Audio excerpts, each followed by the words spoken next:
to hear a funny joke? Lay it on me. What does a DJ call his son? I don't know. Eric.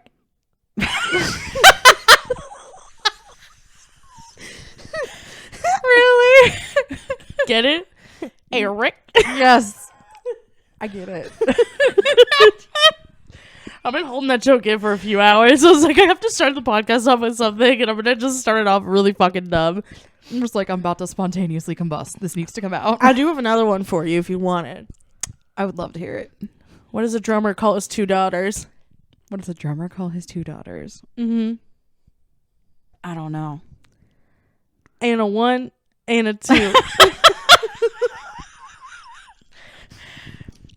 I think I like that one better. Oh, rude! I like Eric. I mean, it's cute, but I don't know. I don't know. What the hell? They're both good. You don't like my Eric? Justice for all the Erics with the DJ down. Amanda doesn't like my fucking That's joke. a very specific criteria of people you're speaking to. I mean, who knows? There could be somebody with a DJ dad named Eric.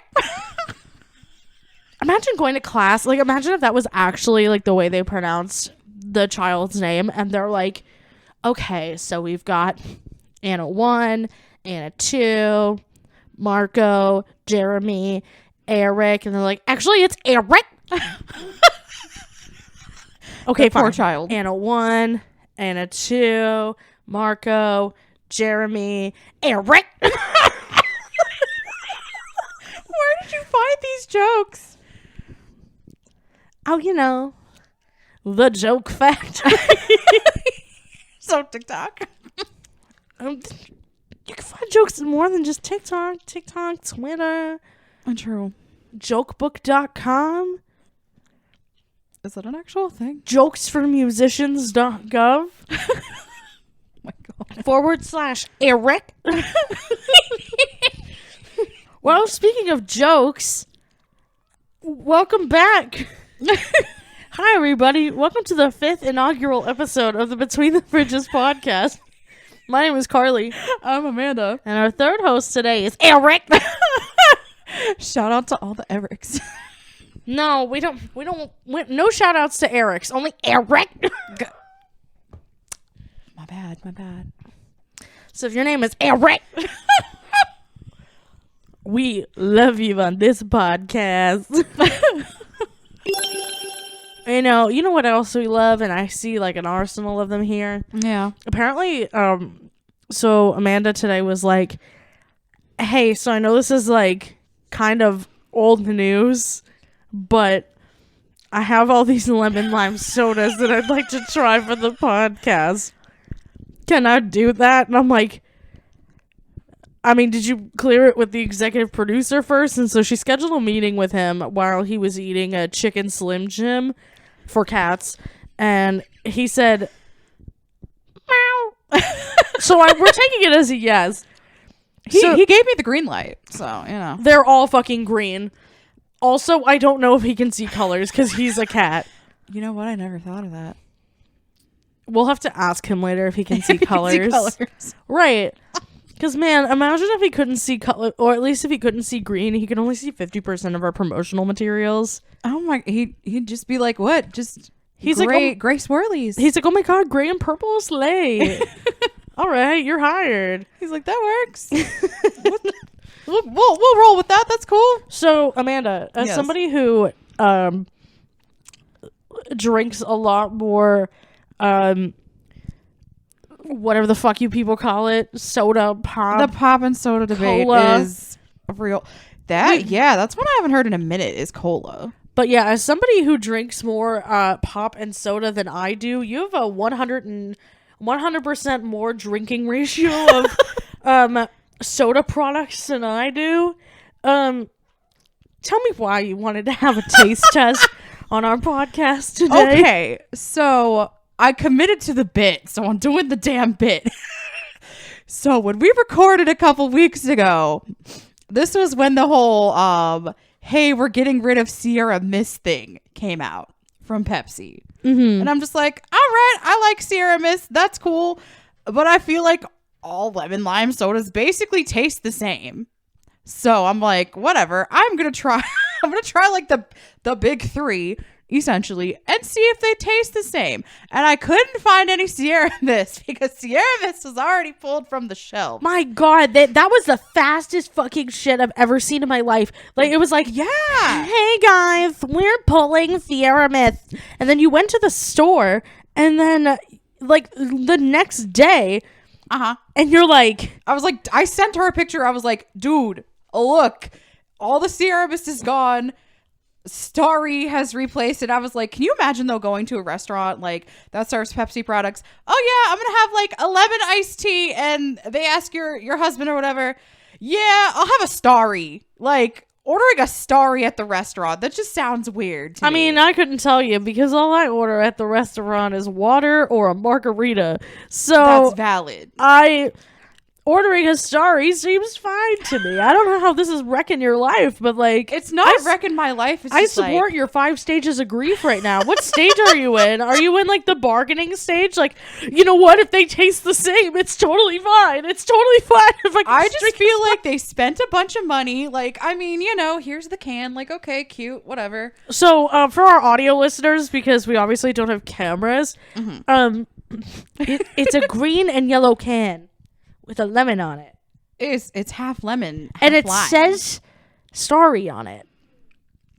Like, she's cute, but I'm just like, is this about to be basically... That's why I'm like, oh, they all taste the same. But essentially, is this just a fancy, like, hey, we're rebranding shit and having it be the same exact soda? Fucking Sodagate 2023. Sodagate 2023. We gotta lay our shit to rest. Yes. All I right. mean, like, you know what? I got, like, the big three. I'm not talking, like, you know, you go to Walmart or... I don't know, Tops or whatever. She got Get your Dr. Thunder or whatever the hell they call the off-brand stuff. She got the Shadrach, Meshach, and Abednego of lemon lime sodas over here. All right, so tell the people who are the AMC, who are the NFL finalists sitting on our coffee And the table? finalists are. So we have Starry. Boo! R.I.P. Sierra Mist. It was pretty good.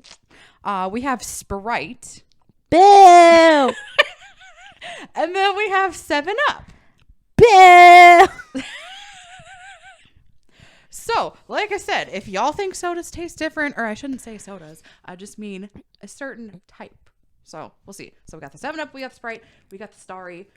I'm going to try the Starry last. Amanda is going to be the Adam Savage, the Mythbuster of the of Sodagate 2023. We're ending it right here, folks. I will test the theory. All right, so I'm opening the 7-Up. I love how I said, hey, Queen, you should probably open these up before we record. I forgot. That was like 2 minutes ago. I don't care. You really said, fuck the system. I'm gonna do what I want. I'm doing my own way. All right. Do All this. right. Do this like a coffee tasting. Coffee tasting. I mean, you would know what. Okay, is so there first, a fancy way for me to do so this. yeah, I worked at a coffee shop for 6 years. 2 of them for a total of 6 years. So first off, you hear the. So first off, you have to smell the drink. Okay, so I'm starting with the 7-Up. It smells surprisingly like, what do we think? Lemon lime. Oh, I wouldn't know that. I don't drink it. So Do you want to smell it? no, thank you. I'll pass. So, first, you sniff. Then second, you slurp. Do I have to actually slurp it? That's how you get the flavors on all of your palates of your tongue. That's what they tell you to do. The little palates on your tongue, like your little bitter part and your little sweeter part and your taste buds. Sure. Palate parts. You're gonna do like a trigger warning for mouth sounds. All right. You don't have to. I'm not gonna slurp. I'm gonna take a sip. Okay.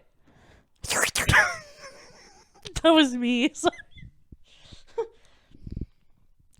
Okay. It tastes like lemon lime. It tastes like 7-Up. Amazing. Wow. Again. I couldn't have guessed. Shut up. Okay. This is why I'm like, they all taste the same. Well, I mean, we don't. You have only tasted one lemon lime soda, so you cannot say that they all taste the same because you haven't experienced more than one consecutively. You should probably take a chaser, which is that water bottle. Water that I have here. Yes. So our chaser today for our lemon lime Mythbuster taste test is water. Purified water from the local Aldi. Yeah, the local Aldi grocery store. Okay. Does your palate feel cleansed? Yes. The She taste feels- of water was quite refreshing. She feels clean, I feel clean. lemony fresh. Sure. All right, so we got our Sprite. I feel like just in general, Sprite just tastes crispy. Like, I know you don't drink soda, but like y'all know what I mean when I say crispy. I mean, I've heard that the McDonald's Sprite that'll send you to the Iditarods in Alaska. That shit fresh. It's got that shit's fresh as fuck. But like, all right, so we got our Sprite. So I gotta do the order. I gotta smell it. you smell it? Okay, it does smell a little different. Like, I don't know how to describe it, but it's not as like in my face as the 7-Up. So Because she knows what's up. She knows what she's doing. Now we're sipping. I mean, the flavor tastes the same, but like the carbonation is just more, I don't know. It's bitter, not bitter, but like it's, like I said, it's just got that pop. I thought we said it was crispy. Yes, it's got that crisp, that pop, that. If you know, you know. No, I don't say no. No, I don't. you don't know because But- you don't drink soda. I say, but Snap, Crackle, and Pop from Rice Krispies, mate. They Like said, 7-Up was more smooth going down. This was more bubbly. cool. I promise, I'm not disinterested. I just don't understand. I know, it's okay. Oh, That was the Starry was in a can. I had the Sierra, or jeez, it's not Sierra Mist anymore. The Starry is in a can, so it was a can Crackle, and then the Sprite and the 7-Up were in bottles because I didn't want to spend a butt ton of money on things I probably wasn't going to drink. ooh, so we had a We had a open in the can. we got a drink of the week here, guys. All right, I'm gonna smell it. It doesn't really smell like anything, and I just spilled cold pop on my pants, so that's cool. Cold Pop. Okay, we got a sip. Honestly, it's pretty good. Like, it's not overpowering. It just tastes more smooth than the other two. It doesn't taste as sugary as Sierra Mist. So, I mean, it does taste different. The flavor. It's not like I'm injecting sugar straight up into your bloodstream. Okay. So yeah, it's pretty good. Okay. Honestly, I mean, I can get behind that. Okay. All right, Pepsi. You got a little tier list for us? Which one's the best and which one's the worst? I feel like 1, 2, 3. A Star is number 1. Whoa, the new contender. The new contender. The new chicken tender is the number 1 in the game. And I feel like if I were to get a lemon lime soda, I still would drink Sprite more than 7-Up. So it's probably Starry, Sprite, and then 7-Up. Coca-Cola. Coca-Cola, you got a contender. But yeah, so thanks guys for indulging in my stupid project. Motherfucking Sodagate. Sodagate 2023.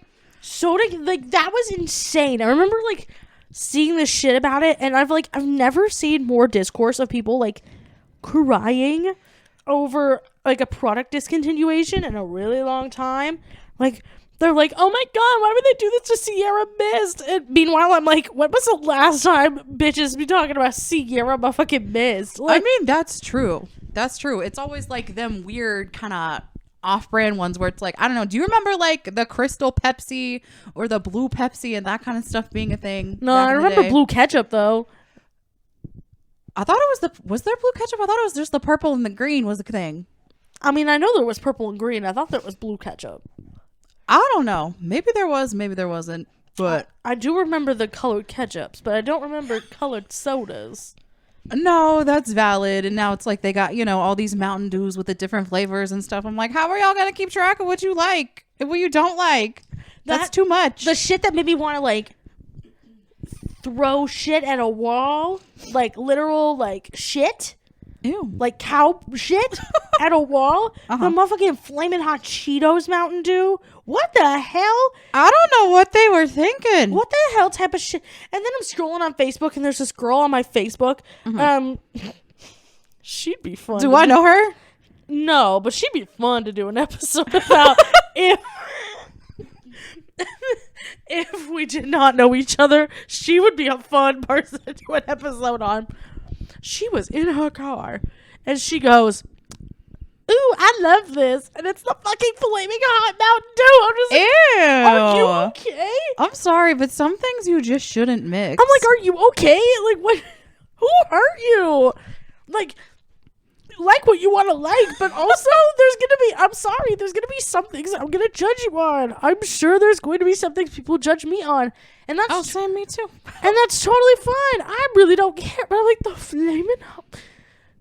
Girl, you should have kept that to yourself. You should have kept that in your car, girlfriend. Like, I've heard of it, but I can't even think of what the heck the bottle's supposed to freaking look like or anything. I'm pretty sure the flaming hot Mountain Dew is very red. Oh, it's red. Oh, well, I mean, I like guess that makes sense. Oh, yeah, like the code red, shit. Like the code red, Mountain Dew. Mm-hmm. That should be fire engine red. I mean, I guess that makes sense because the Cheetos are the same color. So I'm like, where's my jalapeno cheddar? Dude, jalapeno cheddar is sacred. I'm so good. Where's my jalapeno cheddar Mountain Dew? I would not drink that. You wouldn't? I mean, if you don't want me to do another stupid thing, I'd do it. Okay. Would you drink Flamin' Hot Mountain Dew? In general, or just as like in general, to say that I tried it? In general, no. Then you probably wouldn't drink jalapeno cheddar Mountain Dew, and I would not judge you for it. This motherfucking cheese. The jalapeno cheddar flavor of Cheetos, period, is superior. I gotta be in the mood to get some flaming hot Cheetos, though. Like, they hit the spot sometimes, but you gotta be in the mood for it. No, that is true. Like, trigger warning for flaming hot Cheeto lovers. Yeah, I don't know. I'm just not feeling flaming hot Cheetos. Jalapeno cheddar, though. Mwah, very delicious. Well, okay, I mean, kind of off topic, but not really. So, like, in high school, okay, did you guys have like vending machines and stuff? Yes, we did. Okay, so like I feel like at that time, like 2010, 2011 peak period, like that's when everybody was like fucking obsessed with the flamin' hot Cheetos, the Takis. Everybody would get shit out of the vending machines just to specifically get that stuff. Okay, what were your top 3 things that you'd get from the vending machine? That I would get from the vending machine. And I think they still do it now. It's like, so a drink was like the pink lemonade from like, I don't know if it was like Dole or whatever, but like maybe it was Dole. I think it was. It had like the green cap on it. Yeah, I would love the pink lemonade. I'll get the pink lemonade. I really like that. And it would be straight up. It would be like the Minute Maid pink lemonade. Maybe it was Minute Maid. I don't remember. It was like, I think it was like a green cap and a green label. Maybe it was Minute Maid. Maybe it wasn't Dole. Anyways, I would get that. And then it would depend on what kind of Pop-Tarts were in the vending machine. Because sometimes we didn't get the same Pop-Tarts all the time. So it would be either like a s'mores Pop-Tart if they had the s'mores Pop-Tart. Or I get the strawberry ones. And then, of course, I would get my jalapeno Cheetos. Amazing. Mm-hmm. Amazing. Mm-hmm. What about you? You had like a top 3. Absolutely. I got I usually would get the hot buffalo wing pretzel bites. Oh yeah, from freaking Snyder's or Troyer's or whatever. Yeah, it is. the Snyder's. Mm-hmm. Oh, so good. Hot buffalo wing pretzel bites. Mm-hmm. The Hot Fudge Sundae Pop-Tarts. Oh yeah, I forgot about those. Unfucking matched. Unmatched. And finally, I would get a lemonade. Just like a regular lemonade? Yeah, I think at the time I used to drink a lot of lemonade, and now I'm not like as much of a fan of lemonade. No, that's valid. Which is, yeah, taste change, obviously. Oh, for sure. But like, oh my God, when I was in high school, I would like gather up all my change out of my piggy banks because I was like, our family was kind of not making a bunch of money. And right. I mean, who was? And one time I ran out of money, like quarters in my piggy bank. And I was like, what the fuck am I going to do? And so instead of going, well, I need to count my losses, my 16-year-old brain went, I need a motherfucking Pop-Tart. So I went and I scrounged and I found one of my New State Quarter collections. No, you did not. I sure did. You bet I ripped that Alaska quarter out for a motherfucking Hot Fudge Sundae Pop-Tart. You know what? I haven't had one of those and I can't even tell you. It's been a long time. I ripped out that motherfucker for a Hot Fudge Sundae Pop-Tart. I had 75 cents. Do they still make them? Like the hot fudge kind? I have to look. But anyways, I ripped out a quarter for a Hot Fudge Sundae Pop-Tart. And was it worth it? 16-year-old me thought it was worth it. 26-year-old me looked at the price of a fucking Alaska quarter and went, God damn it, I shouldn't have bought that Hot Fudge Sundae Pop-Tart.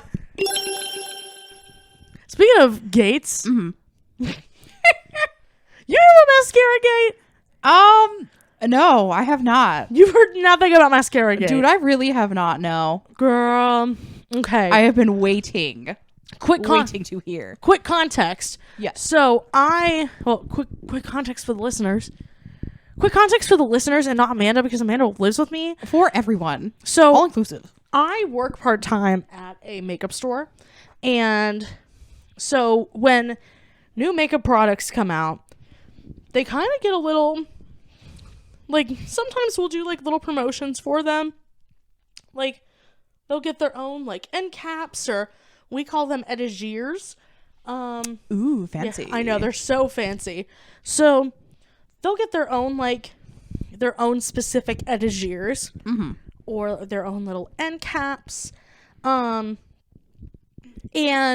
so for at least a month, because like on Saturdays I'll work the truck shift. So I go in at like 5 o'clock in the morning on a Saturday and I like unload the boxes, put out the products. It could be new products. And about a month ago, we started getting shipments in for the L'Oreal Telescopic Lift Mascara. Okay. And, you know, the girls and I, we were making little jokes about it. And it's 5 o'clock in the morning. And we'd see it. And we're like, why are we getting full-ass boxes of L'Oreal Telescopic Lift Mascara? And we were sitting here going, okay, they must be doing like a big push of this soon. So this week, I see a video on my For You page from Michaela Noguera. Yes. Michaela Noguera. This is now context for you and the audience. Okay. I see a video from Michaela Noguera. Michaela Noguera is a makeup influencer with 14 million followers on TikTok. Damn, girl, I didn't know she had that many. Yeah. Wow. I just checked before we started recording, and it was like at 14.4. She's pretty big. Yeah. And like I'd say she's probably one of the most like popular TikTok influencers, like beauty influencers. Oh, for sure. And so she did a paid partnership ad with L'Oreal for the Telescopic Lift Mascara. And it looked cute. Like, it looked nice. And, you know, she made like a comment about it looking like false lashes. Mm-hmm. By the end of it, her lash size like doubled. Oh, wow. And so people were like, okay, was it the mascara? But then you can obviously see a lash band. They put falsies on her. Yes, Michaela put false lashes on herself for the ad. Oh my gosh. And like you could tell because, you know, some people were like they like did like a lash count basically. So she goes to put on her first coat and she says like, "Oh, look, this is so nice." And then she says, "I'm going to put on a second coat of mascara just to see how well it works." It cuts to the next clip. Her fucking lashes have doubled. Okay. So we're like, what the fuck happened? She's wearing lashes. She's doing the test on her right eye, but she has everything like her eye is all put together and everything on the left. Gotcha. Now, you could see the lash band kind of pulling up a little bit on the left side. Mm-hmm. And so people were like, "Oh my God, girl, why are you wearing lashes?" Now, she has not said a thing. She quadrupled down in the comments of that video being like, "Yeah, girl, my lashes look like they're falsies, but they're not. It's just the mascara." Oh, dang. No, girl. So people were like, "I feel lied to. I feel lied to. Oh my God, why would you lie about this?" And I mean, she's been under fire before about using like, not false lashes, but like, basically like lying. Is that that's the word I can use? Like lying.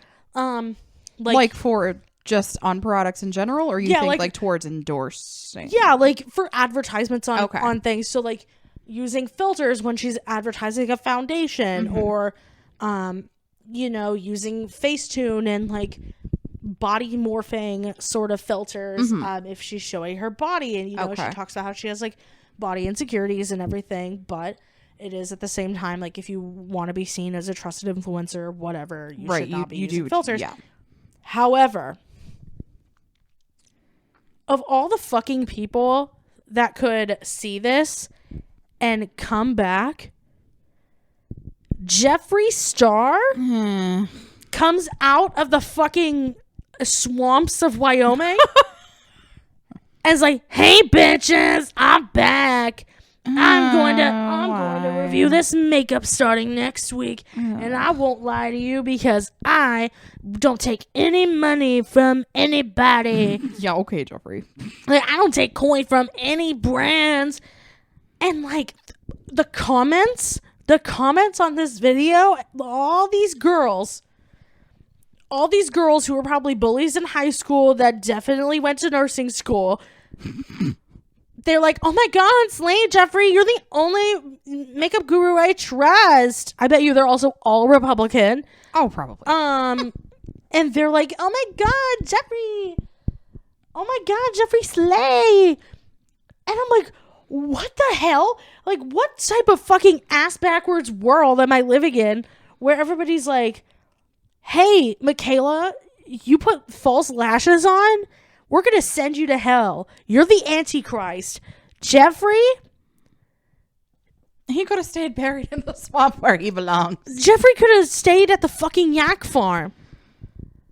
No, oh, yeah, he's selling yak meat now, by the way, if you didn't know. Are you serious? Really? Yeah. I really did not know. No, I haven't been keeping tabs on him at all. I did 30-second research because I was like, the last time I heard of Jeffree was when he made that apology video, like during the James and Tati Westbrook drama, and then how he kind of apologized, but then he brought the BLM movement into it and was like, "There's people dying. Why are you like mad at me for extorting people and possibly blackmail?" So that's a thing. That does not surprise me at all with him, to be completely honest. No, not at all. But like, it's so crazy. Like, there is like the fucking the beauty gurus, the old beauty gurus of YouTube, like, were coming out of, like, the fucking crypts. They're, like, the little crypt keepers coming out. Because, like, all these older, like, YouTube beauty gurus started talking about the mascara. So, like, Jeffree, Laura Lee, Manny MUA, Raw Beauty Christie, fucking James Charles. I know technically he still has some relevancy, but to me... Does he? I was like, hey. He does have... I think he has a similar... he has a similar relevancy to, like, Jeffree Star. Right. Where he has, like, a little bit of a cult following, and everybody's like, oh my God, James, you can talk to little boys all you want. What? And you can admit it. And you can talk to little boys all you want. I'm going to follow you to the ends of the earth. No. Yeah, but like, Y'all Jeffree, James, like, all the fucking beauty guru crypt keepers coming out of the woodwork. And like, all these people. Okay, you know what? Trigger warning for a lot of like really sensitive topics. I'm going to play a sound. I mean, I don't know if this is going to do anything. I'm going to play this sound. You know, just to indicate, hey guys, I'm going to start talking about pretty sensitive stuff, and then I'll play that sound again when it's over. Hey guys, Editor Carly here. Just one more quick thing. If you guys want to fast forward to 34 minutes and 30 seconds, you'll also be able to avoid this entire conversation. So, warning sound. And yeah, so all these people, okay, like, all these people are excited for, like, these honest reviews from Jeffree, but, like, either they're selectively forgetting or genuinely forgetting all these, like, racist and anti-Semitic and, like, rapey comments that he's made over the years. And, like, I have a tiny little list. Oh, I'm sure you do. I have a tiny list of things. This is just, like, little sprinkles on Jeffree Star's fucked up little cake of a career. So maybe these are things you know. Maybe these are things you don't know. So here's some things about Jeffree. Okay. That I think people forget. Jeffree said the N-word multiple times in his early music in his MySpace days. I very much remember that. I remember his music back in the day. He said on a live stream that he would pour battery acid on a black girl to lighten her skin in 2006. Disgusting. He promoted self-harm in campaign ads. What the fuck? As late as 2015, he was wearing Nazi symbolism on merchandise. He associated with and supported known child assaulter Davi Vanity of Blood on the Dance Floor. I do remember that. He told a black makeup influencer he'd beat her to the ground at an Urban Decay event and called her a man and a broke fucking rat. Oh my God. He called another black makeup artist, Jackie Ina. I love Jackie Ina, but he told Jackie Ina that she was also a rat and called her a gorilla. What the fuck? Also, he only used the term rat with black people. That's fucked up. So even though That's the term not okay. rat may not be seen as racist, the fact that he used it specifically towards black women, and that's absolutely not okay. that makes it racist. All right, I am going to actually no, one more quick thing, because also James Charles jumped on this shit. James Charles is a confirmed pedophile. He was like talking to kids on Snapchat. That doesn't. They were like 17-year-old at all. They were like 17-year-old kids, and then James Charles goes on a YouTube video and apologizes for it, and he's like, "I was desperate. I knew their ages. I was desperate. I'm so sorry, guys." And he still has a. You're not, because you're doing shit like that. Yeah. So we're gonna drop this part of it. I'm going to play the sound now. But yeah, Mascara Gate is getting played way more, like, because the whole thing is, if a woman does anything on the internet, Right. especially like fucks up, Right. okay, people are ready to crucify Oh, absolutely. the woman for putting on false lashes, And then you got Jeffrey, who's got the laundry list, and they are ready to accept him with open arms and say, Jeffrey would never lie to me. You know, Jeffrey may never lie to you for some coin, but if you're not white, he will be racist towards you. He will be racist towards you. Crazy. Isn't that fucking nuts? Like, that's insane. I mean, again, none of it is surprising. And some of it, I mean, you know, I knew, but I'm just like, I was like, yeah, I don't want to hear about you and your shit, sir. Right. Like, you can stay buried out in the boonies where you belong. There's some people whose careers need to end. And Yeah. I would never want to wish, like, pain and suffering on anybody. All right. But, like, Jeffrey, go back in your hidey hole in Wyoming. Mm-hmm. Go have fun with your yaks. We don't need you in the beauty space causing any more issues. Speaking of ending careers, Oh, yeah, I'm excited to talk about this. you've had something you wanted to talk about.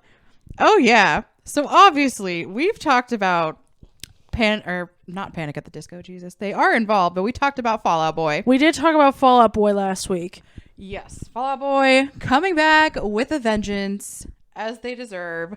But yeah, so Panic at the Disco, or should I say, Brendan Urie.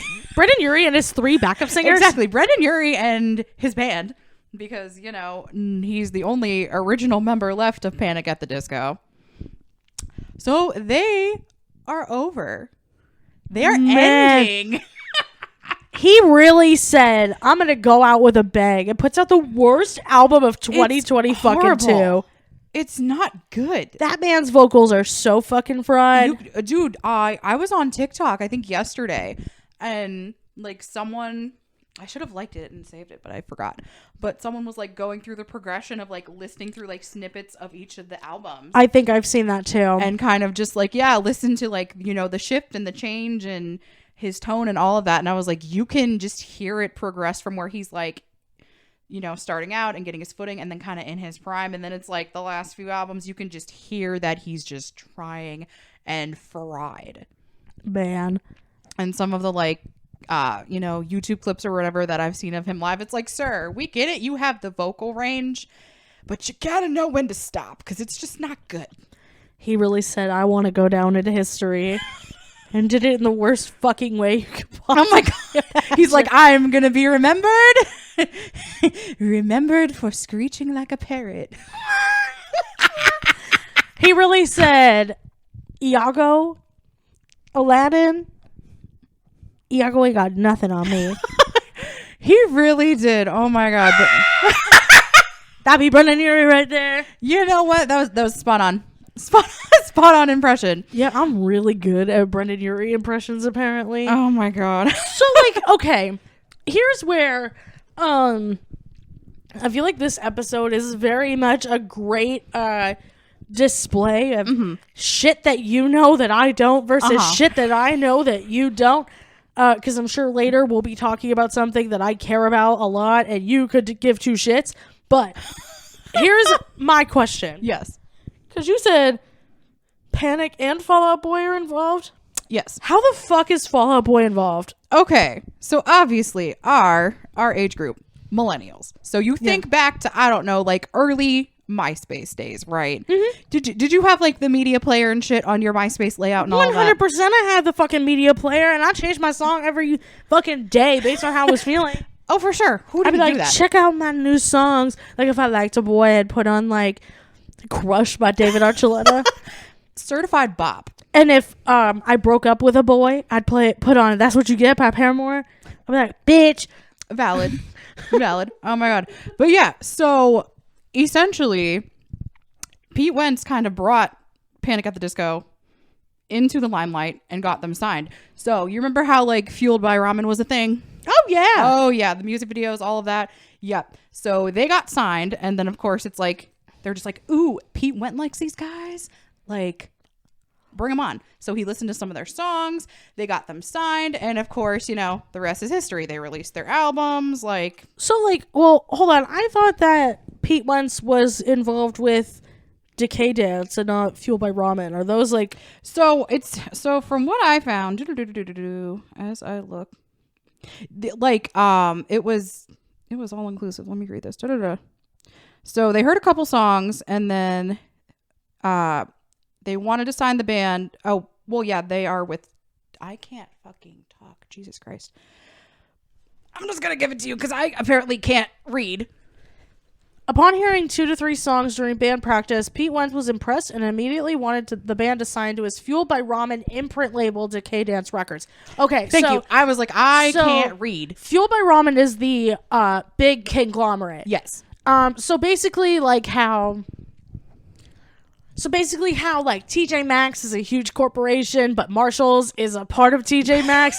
Yes. So basically, My brain is so scrambled. Decay Dance is the Decay Dance is the Marshalls, and Fueled by Ramen is the TJ Maxx. Yes. I wonder who Ross would be. You know what? I don't. We'll get back to you guys. We'll figure out We'll let you know. We'll figure out who the Ross Dress for Less of the Fueled by Ramen conglomerate. But yes. Oh my God. Yeah. So anyways, okay. So Pete Wentz heard a couple songs and he wanted to sign them on to Marshall's Records. Yes. Okay. So, you know, obviously, especially in our era, you know, you think back to high school, like 2005, 2006. Obviously. That's middle school, bitch. I mean, well, true. I'm a year older than you, so that makes sense. But anyways, you think back to just that time period. Yeah. Like you know, MTV, all of that shit. Like I would wake up at early in the morning getting ready for school, throw on MTV, and you would see shit on the TV. Like, you know, all that stuff blowing up. And we talked about MySpace and the music players and, you know, following your bands and interacting and all of that stuff. So, of course, they blew up. They got a following, all of that. So we have Mr. Pete Wentz here single-handedly starting their career and ending their career, because before it was announced, I don't remember the specifics exactly, if it was just like someone recorded it or if I saw it on TikTok or something, but it's like them, you know, talking to Pete Wentz, and I think it was in his kitchen. And it's just, you see on the side of the fridge, like the birth announcement that Brendan Urie's having a kid. You just see it on the side of his motherfucking refrigerator. Was he making chocolate covered strawberries?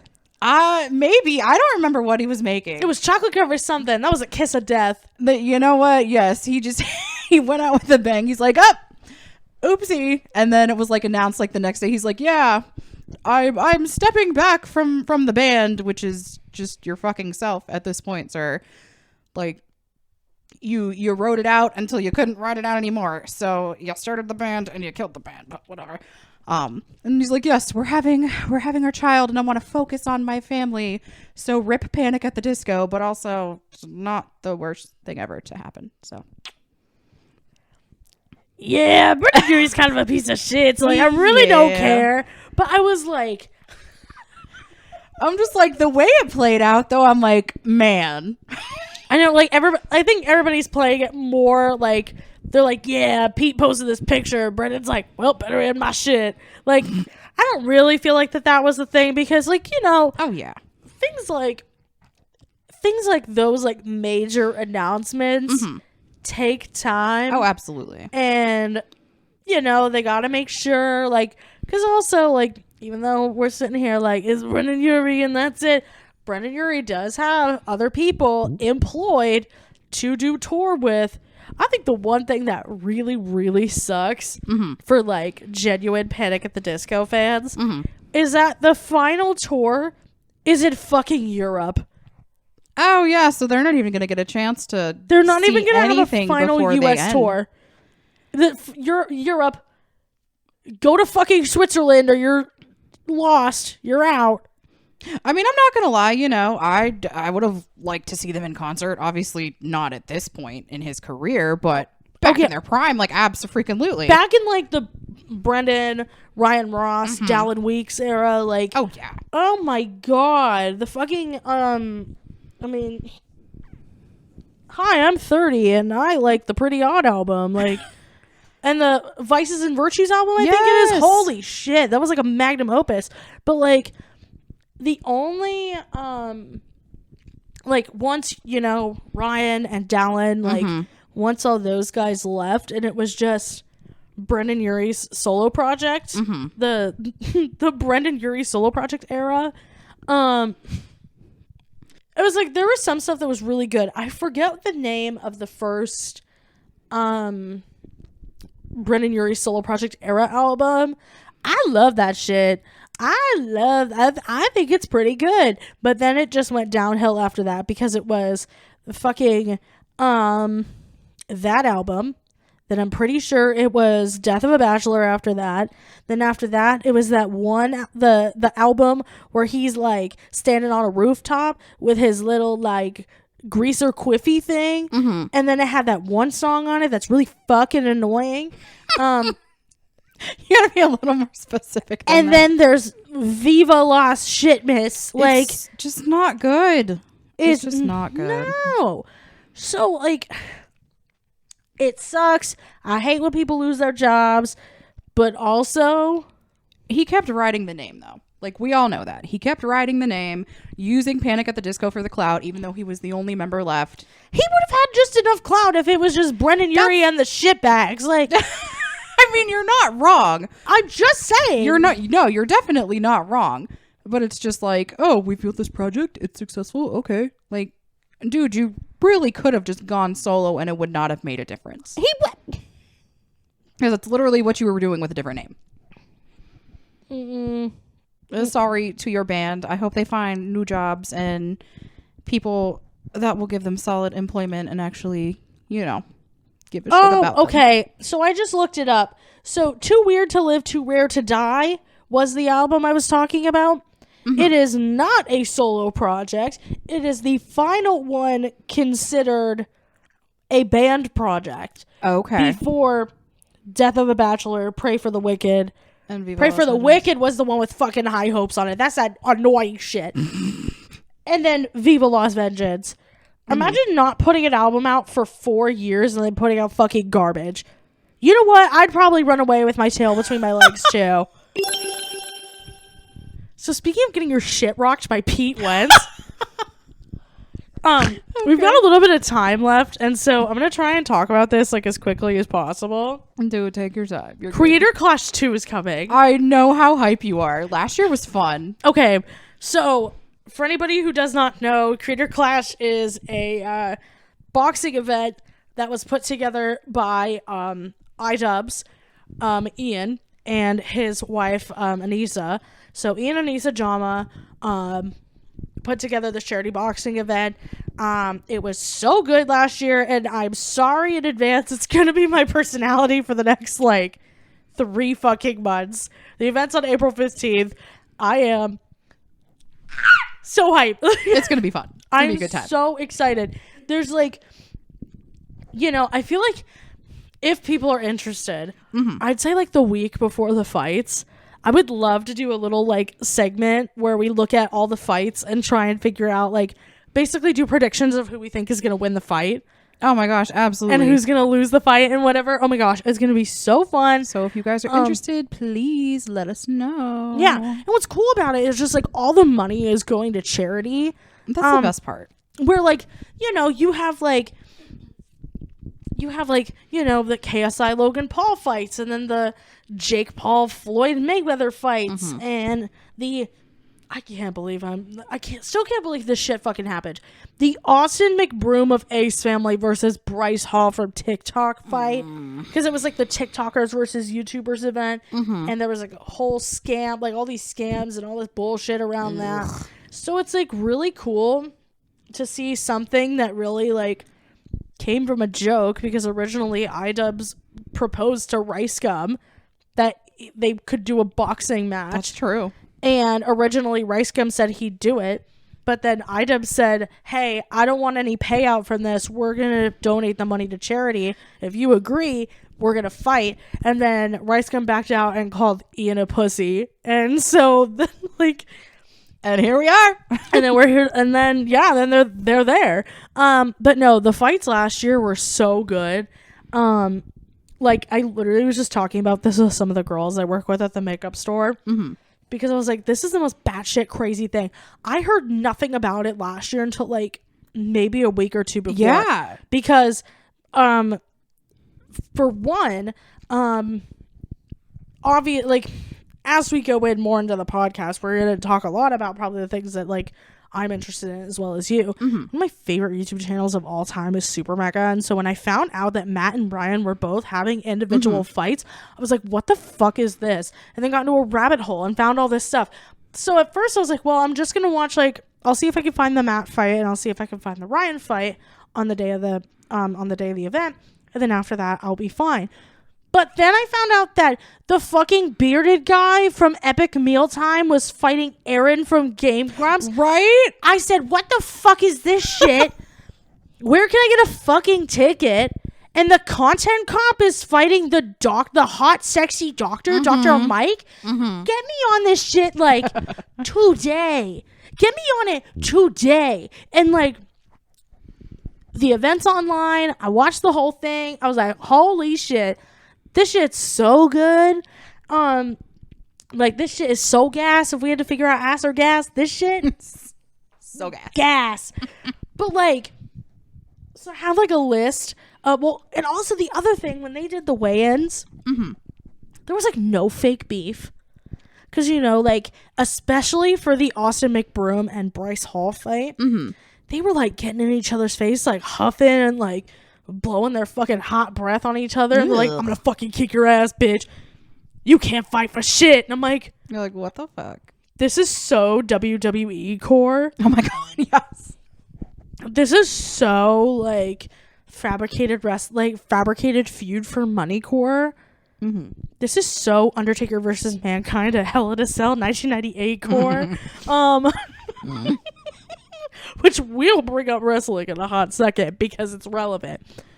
But, like, the weigh-ins are really, like, no beef. I remember one of them, I forget who it was. And they were kind of, like, going toe-to-toe and shit. And one of the fighters looks at the other and just goes, bro, we better, like, fucking kiss right now? Like, just like, you would never see that at a fucking KSI Logan Paul fight. No, you would not. But, like, there's some people that are coming back. Well, you know what? Before I say that, some of the highlights, if you guys are interested in watching the first Creator Clash, it's on iDepth's YouTube channel. Some of the highlights of the first Creator Clash were Matt Watson and Dad's fight. Oh my god, yes. That was iconic for many reasons. So good. The fact that Joe Rogan talked about it on his podcast so funny. And was like, this father beat the shit out of his son at a charity boxing event. And it's going on for like 5 minutes about how this father absolutely demolished his 17-year-old son. And then I thought it was funny because they just let him keep going. Oh yeah, they let him keep going. And after like 5 minutes, they were like, hey, those are YouTubers. This was like a YouTube boxing event. And then Joe Rogan's like, I feel so fucking stupid. I'm like, yeah, because you're dumb. You're a stupid ass bitch, Joe Rogan. Oh my god, that shit was so good. It was memed on Reddit as well. Like, oh, totally. I saw that, like, I literally saw that fight on Reddit being like, father demolishes son. And I was like, he fucking made it. My bitch fucking made it. The fight afterwards, the Alex Ernst Ryan McGee fight, that was some shit out of a Rocky movie. That was good. They're honestly, I enjoyed it. It was so good. And Ryan McGee was so sexy. Could Ryan be our simp of the week?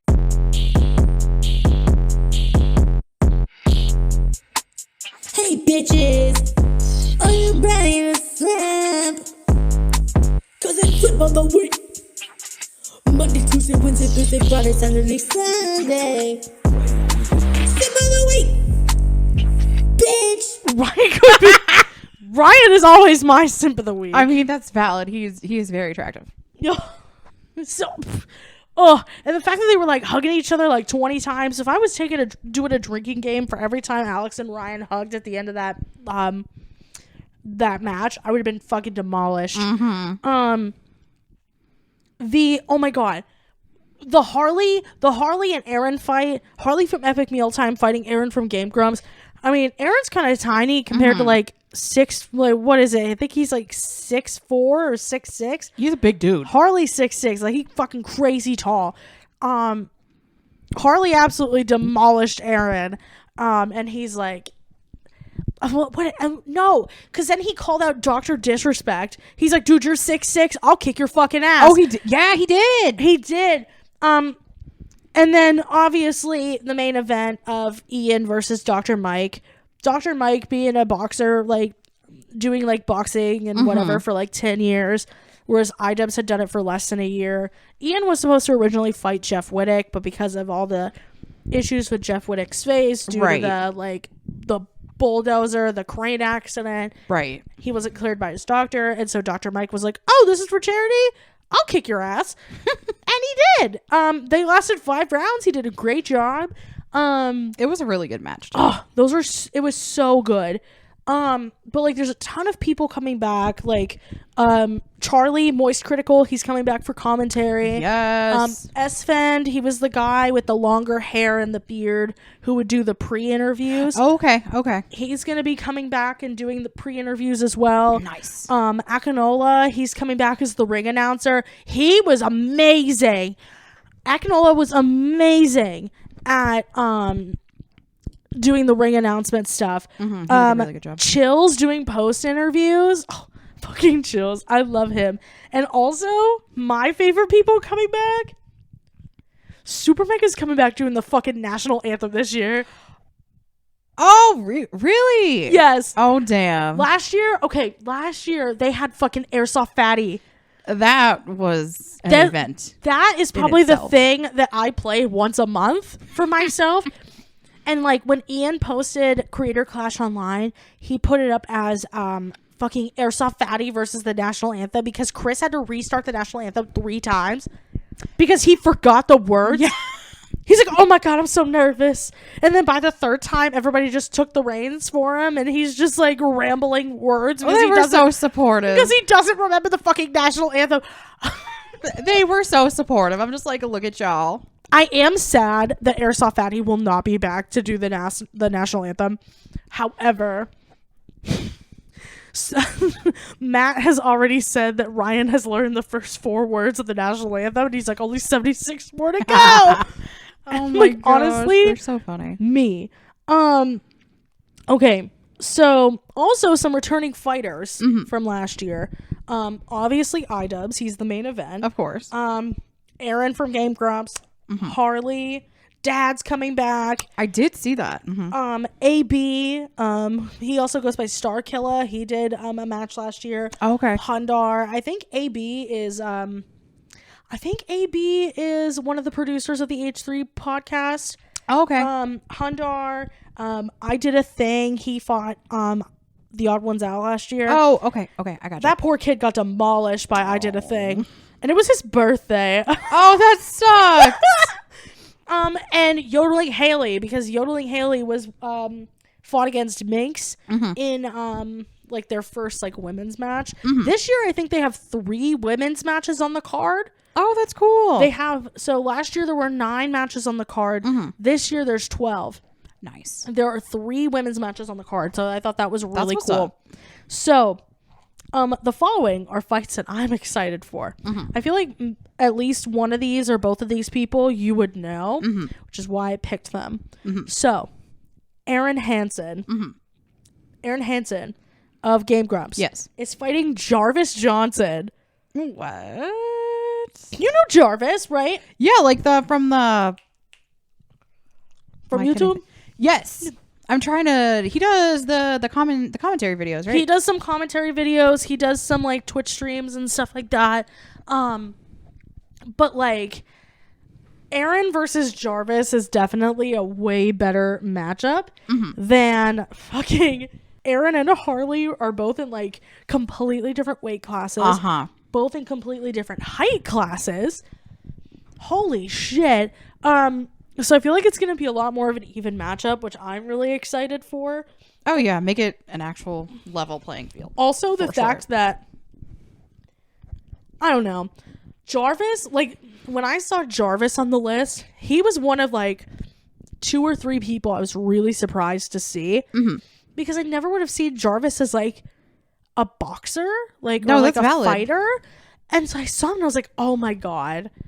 I'm like, this is either going to be memed to death or we're going to have a really great fight. I feel like for me, what I'm hoping at least, because it's a little bit more even matched, I'm hoping that the Aaron and Jarvis fight is this year's Alex and Ryan fight. Yes. I really, Absolutely. really hope so. Another fight I'm excited for is Leon Hart. I've never heard of Leon Hart, but he's fighting Ethan from Crank Gameplays. I did see that he was on the docket for Creator Clash. I was like, okay, Eve. I know, like, so, like, once everything wrapped up, the second everything wrapped up and Ethan saw everything, I saw him immediately commenting, like, when can I get on next year? When can I get on next year? I'm super motivated. I want to get on. So I wasn't completely surprised when I saw Ethan. I was just like, damn, I'm really happy that you're there. Right. I'm really excited to see Ethan, go toe to toe. His ex-girlfriend Mika is also fighting too, which I thought was really cool. So I was like, okay, like, got a little an ex sort of thing. I'm glad they're not fighting each other. I'm sure they would, and they would be super cool about it. Oh They'd be my like, God. yeah, got my ass kicked by my ex-boyfriend. What a great YouTube, clickbait title. Got beat by my ex-boyfriend, and then it's fucking Creator Clash. Sorry. Anyways, another one that I'm excited for is this girl named Jayla. She's on TikTok a lot.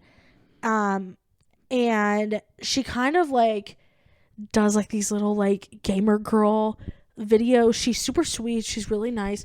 She's fighting Abelina Sabrina. Oh. Abelina's, okay. Abelina Sabrina? Yeah. Gus Johnson's ex-girlfriend. Yeah. I hate to call her Gus Johnson's ex-girlfriend. But unfortunately, that's how a lot of people know who she is. No, I was going to say, just for, context reasons. Right. She's so smart. She's so smart. Oh, she's going to do awesome. I've seen her do, videos with, the Young Turks and all of that. She's just such a genuine, She just seems so nice. Yeah, she just seems like a genuine, kind person. And Jayla does as well. So it's so funny to see the both of them on there. It's going to be interesting. And I'm like, oh my God, go Sabrina. Obviously I'm excited for the main event, which is Alex Wasabi and Ian from iDubbbz. Of course. Alex has done multiple fights and his little boxing career as well. I think he's going to do a great job. Ian got fucking jacked. He's more jacked than he was last year. Damn. Honestly, I mean, at this point, he's had the whole entire year. So, Yeah. I mean. and honestly, I have not seen a recent picture. So, I don't know. I mean, I'll show you later. Please insert the simp of the week song. I was like.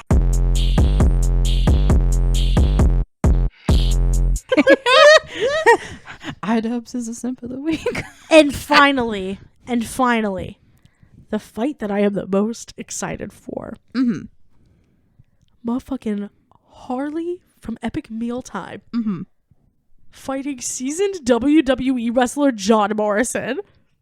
What? So John Morrison was at the fight last year. Oh, okay. He was standing with Dad. Oh. He was with motherfucking Dad. And I don't know Okay. what type of strings they pulled. I don't know what type of shit happened. But I'm like, who the fuck is John Randall Hennigan? When I'm looking at the promotion. And then I zoom in and I went, holy shit. That's John motherfucking Morrison. John Morrison is jacked. Obviously. He's tall, and he's definitely, like, especially with how big Harley is, John and Harley are, like, a great matchup. That's going to be interesting. Oh my god. I don't even remember what John Morrison's finishing move is, but you know what? If they allow him to do a little WWE finishing move, I hope John Morrison does like a, I don't know, tombstone pile driver. That's the Undertaker, but I hope the Undertaker allows John Morrison to do a tombstone pile driver on Harley.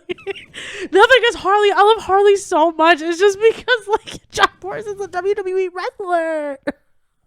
Man. John Morrison could tombstone pile drive me if he wanted to. You're like, break me in two, please. Oh my god. Like, but yeah, I am so excited.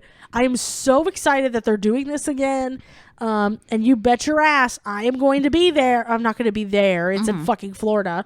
But the fact that you have time to prepare, like, and you are not confined by a strict work schedule. I mean, technically, I'm pretty sure April 15th, due to my like part-time work schedule, I'm gonna probably have to work that day. But I will be home in time for the event. We gonna watch it. What? I said we gonna watch it. I swear to God, yeah, we're gonna watch it. And I don't care. Sorry, guys, we're making an episode about it. Even if it's just me rambling for a fucking hour because Amanda didn't care enough to watch it, I'm be like, oh my god. Oh my god. Did you see Harley do the tombstone pile driver on John Morrison? Like, did you see Alex Wasabi sweep the leg of Ida? I'm gonna do it. I'm gonna do it. And if there's only one person that tunes in, that's fine. That is a sacrifice I am willing to make. It's gonna be fun. Yeah, it is. It's gonna be real fun. I'm looking forward to it. And speaking of sacrifices, I think this is a good time to wrap us up and shoot our basket into the ball. Into the ball, into the basket? Yeah. Amanda, do you have anything to say to our friends before we wrap things up? Not so much. Just welcome to episode 5, y'all. Hope you enjoy it. I don't know. My brain's scrambled. I love how we're point. at the end of the episode and you're like, hey guys, welcome. I hope you enjoy it. I hope you have a great time listening to the last minute and a half of the episode. Because it's the best part. It's obviously. so kind and considerate of you, but also my concept of time is not great. All right. Well, thank you guys for coming to the 5th inaugural episode of the Between the Fridges podcast. Feel free to follow us on social media. You can follow us on Instagram at Between the Fridges. Our podcast is officially on Spotify, YouTube, Apple Podcasts, and our distribution platform of Anchor FM.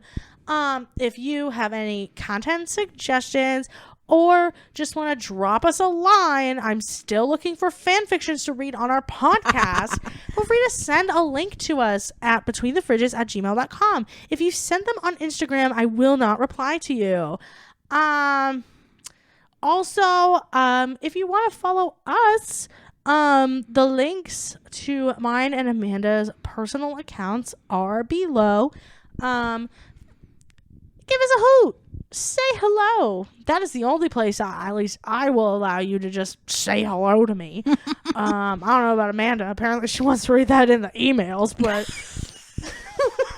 wow, way to just fucking clown on me. She wants you to come into emails and say hi so she can bake you some motherfucking cookies or something.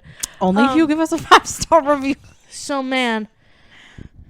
Well, thank you again for coming to the 5th inaugural episode of the Between the Fridges podcast. And with that, my name is Carly. I'm Amanda. And we will hopefully see you next week. Yeah. Thanks for joining. So like, You sounded like you're about to do like a mic drop. Thanks for joining. Carly out. no, I would only do that if we had our own gate. If we had our own gate, because you know we have like, fucking mascara gate, soda gate, panic gate. Yeah. What would our gate be called? I don't know.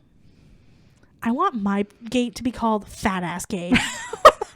Her ass was too fat for this world. Oh my God.